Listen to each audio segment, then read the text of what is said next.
정식으로 출근하는 날이어서 제가 준비한 이야기 먼저 하고 여러분들 말씀 듣도록 하겠습니다. 좀 틀리면 안 되니까 보면서 할게요.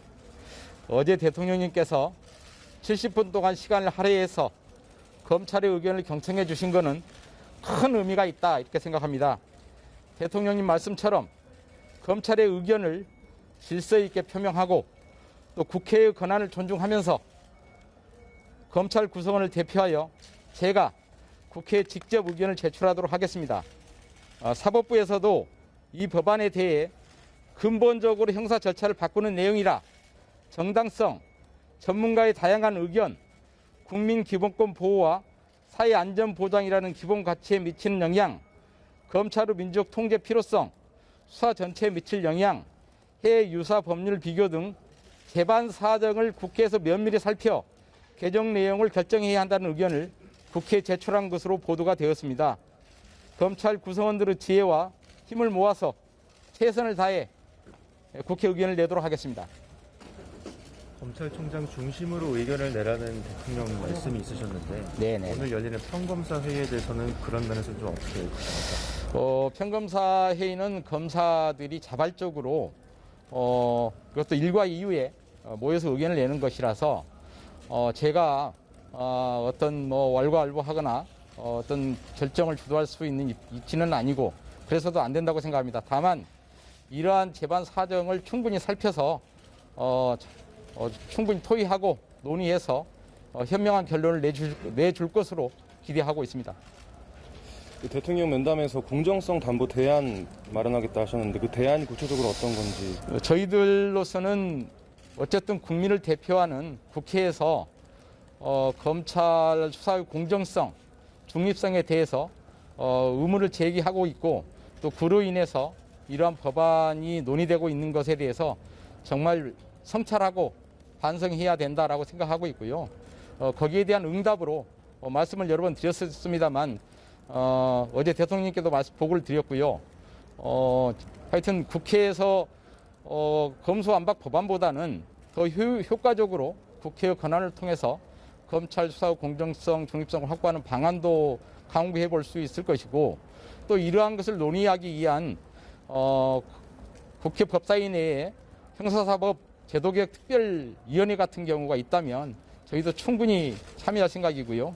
또 우리 자체적으로 할 수 있는 여러 가지가 있습니다. 수사심의위원회도 있고 그다음에 또 일각에서 그 말씀하신 것처럼 이런 검찰의 수사권을 완전 박탈하는 것에 대해서 반대하는 것이 무슨 검사들이 정관예우를 받기 위한 것이 아니냐 하는 말이 있는데 그 부분에 대해서도 저희들이 전혀 그런 차원이 아니고 오로지 국민과 또 우리 대한민국 미래를 위해서 저희들이 의견을 드리는 것이라는 점도 말씀드리고 거기에 대한 저희들의 어떤 의견도 정관예우를 방지하거나 제한하는 그러한 의견도 한번 내볼 생각입니다.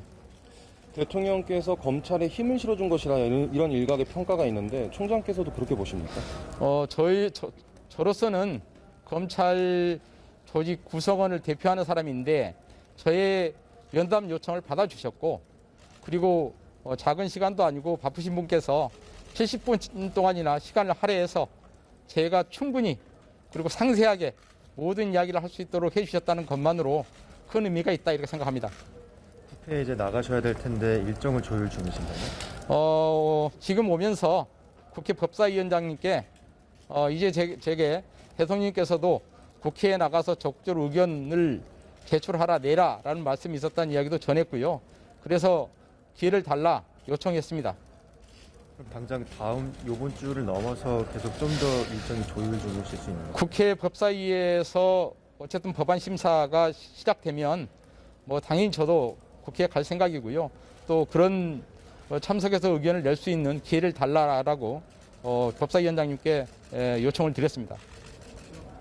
공정성을 담보하시겠다는 대안을 좀 더 구체적으로 더 설명해 주실 수 있으실까요? 지금 이런 생각은 검수완박 법안보다는 예를 들어서 검찰 수사의 공정성, 중립성 확보를 위한 특별법 같은 것을 국회에서 개정하는 방법도 있을 것 같고요.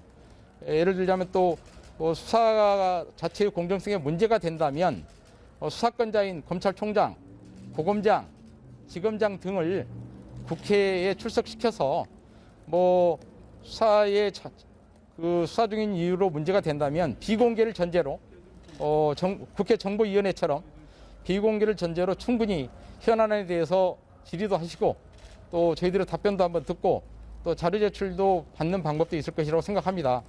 그 외에 뭐 제가 말씀을 드렸습니다만 국회에서 탄핵 소추 의결하면 그 해당 대상자는 공직자는 그 직무가 정지가 됩니다. 라는 큰 헌법상의 권한도 갖고 계시기 때문에 그러한 절차를 활용하는 방법이 있을 것 같고요. 정말로 수사 기소를 분리하는 것이라면 2019년에 수사 기소 그 검찰 개혁을 할 때 핵심 쟁점은 수사 지휘와 수사권을 어떻게 균형 있게 할 거냐 문제였는데 그때 수사 지휘를 없애는 대신에 검찰 수사권을 남겼었습니다.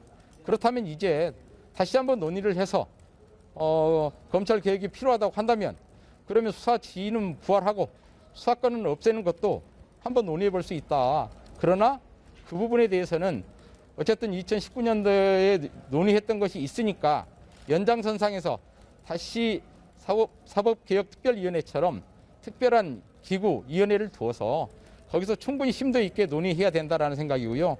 제가 말씀드렸습니다만 사법부도 같은 입장을 피력해 주신 것으로 생각합니다.